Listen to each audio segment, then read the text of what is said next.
What? It's a show where the main character is a slime? But how will he get a harem like this? How will he be overpowered?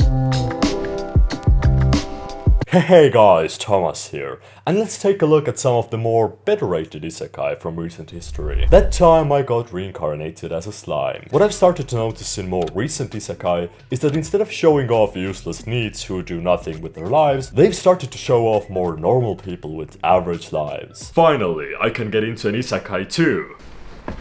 Take me! The protagonist protects his subordinate from random madman, dies and gets reincarnated. Pretty straightforward, but what I'd like to comment on is the transportation sequence. I'm a sucker for good visuals, and this is an artistic masterpiece. It has a nice aesthetic to it, is highly stylized, and they keep up with it too for a while after that transportation. That was already enough to hook me in.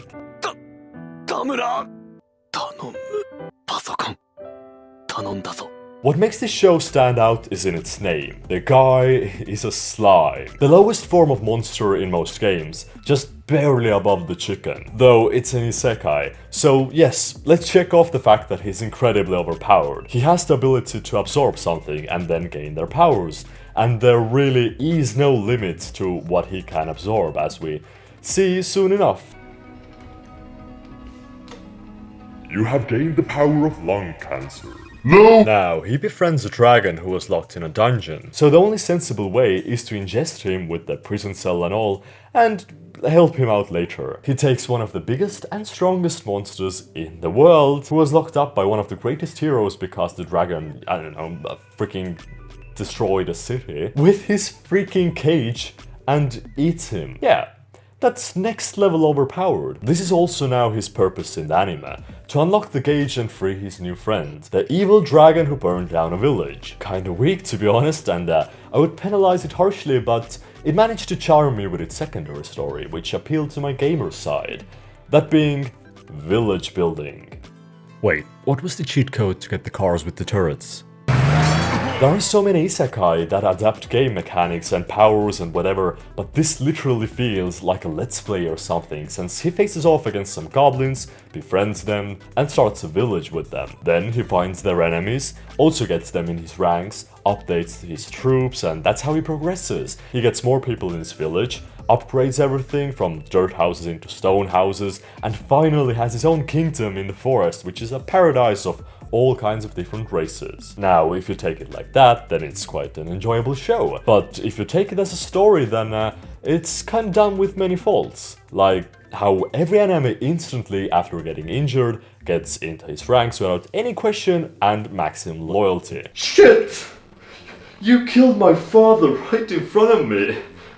I guess you're my daddy now. Like the dire wolves killed off so many goblins in front of the goblins, and they took them in instantly. And not only that, but the slime itself killed the leader of the dire wolves. And they even have a scene where he asks the son of the leader that he killed if he's mad, but they're like, nah, we're loyal fam. But strategy games don't have that much logic in them anyways, or at least storytelling, so I don't really mind it, and since we haven't gotten a city builder isekai before, or at least I don't think we have, I feel like this is fine. I like it. That being said, the last story arc was really weird, because for the final 4 episodes of the season, he just leaves his village behind to do a quest that a girl gave him and raise some kids. It wasn't that bad, but it was more of a really jarring transition, because you're a ruler of a kingdom who's been under constant attack since you became the ruler of it, and now you're leaving it for a short time, which turned out to be 2 months. I mean, I feel like those guys might be a bit fucked. So yeah, I don't really like how it went from a city builder let's play to an actual story. Also, one other thing that really annoyed me is that if you give someone a name in that world, you use up mana and they level up. The stronger the being, the more mana it takes to name them. And he passes out for 3 days after naming 6 orcs, but literally nothing happened when he gave a name to the biggest dragon ever? I mean, did I miss something? Did he already have a name? Didn't they give each other names? Also, does everybody else feel weird when monsters turn more humanoid after receiving names? Oh, hi little guy. I'm gonna name you Billy.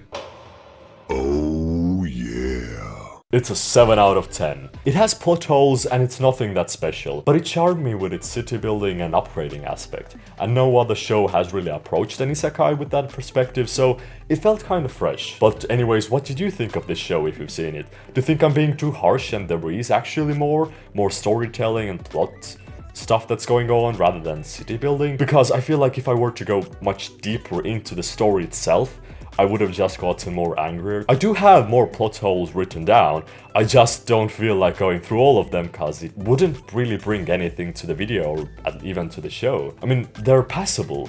And the story is passable, the whole freaking anime is passable. So yeah, I'm gonna stick with 7 out of 10. And guys, if you like this video, then don't forget to like it. It's a good way to support this channel without, paying money. And yeah, I'll see you in a couple of days with another isekai, guys. No, the isekai month still isn't over. So yeah, subscribe, ring the notification bell not to miss that, and I'll see you then.